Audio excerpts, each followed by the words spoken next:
నిజంగా ఈరోజు కూటమి పరిపాలన ఎలా ఉందంటే విద్యా వైద్యం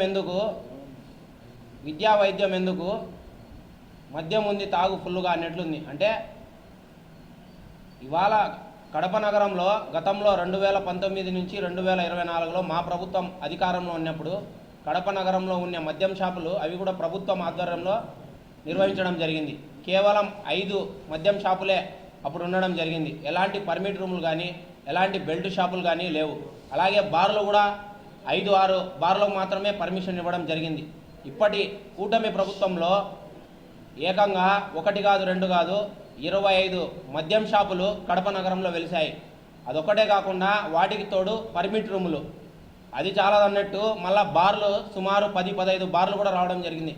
నిజంగా ఇదే కడప నగర ఎమ్మెల్యే గారు గతంలో 2024లో కార్నర్ మీటింగ్ అని చెప్పి మన నమస్తే బోర్డు దగ్గర ఉండే స్టేడియం దగ్గర మీటింగ్లో కూడా చెప్పడం జరిగింది. ఏమనగా ఎదురుగా బడి ఉంది, లోపల గుడి ఉంది, ఇక్కడ మద్యం షాప్ ఎలా పెడతారు అని ప్రశ్నించిన ఆమె ఇవాళ అక్కడ మద్యం షాపు తొలగించాల్సింది పోయి మద్యం షాపుతో పాటు అక్కడికి పర్మిట్ రూమ్ తీసుకొని వచ్చి రోజు 100 మంది అక్కడ నిలబడి తాగేలాగా ప్రోత్సహిస్తుంది మన కడప ఎమ్మెల్యే గారు. నిజంగా ఆనాడు ఆమె చెప్పిన వాగ్దానం ఏమైంది?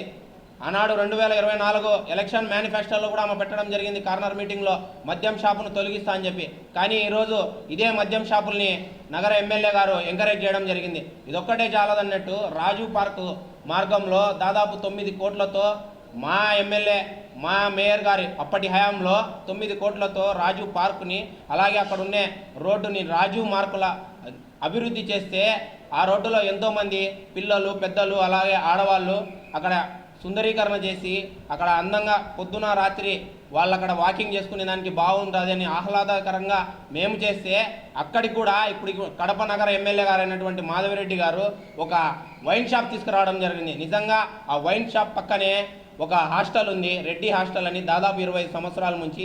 దాని పక్కనే ఒక శివ అనే స్కూల్ కూడా ఉంది.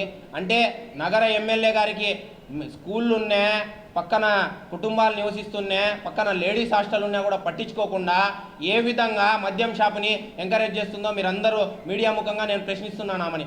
అదొక్కడే చాలన్నట్టు నేను 24వ డివిజన్లో ఒక మంచి మినరల్ వాటర్ ప్లాంట్ పెట్టి తక్కువ ధరకే ప్రజలకు ఇస్తా అంటే అక్కడ స్కూల్లో పెట్టారు, వీళ్ళు అక్కడ పెట్టారు ఇక్కడ పెట్టారని, ఎందుకు స్కూల్ పిల్లలకి ఇబ్బంది అవుతుందని ఒక మంచి నీరుని మేమిస్తా అంటే స్కూల్ పక్కన ఉంటే దాన్ని తీసేసిన ఎమ్మెల్యే గారు ఇవాళ అదే స్కూల్ దగ్గర అదే గుడి దగ్గర మద్యం ఎలా అమ్ముతున్నారు, అదే స్కూల్ దగ్గర అదే లేడీస్ హాస్టల్ దగ్గర బార్లు ఎలా పెడుతున్నారు.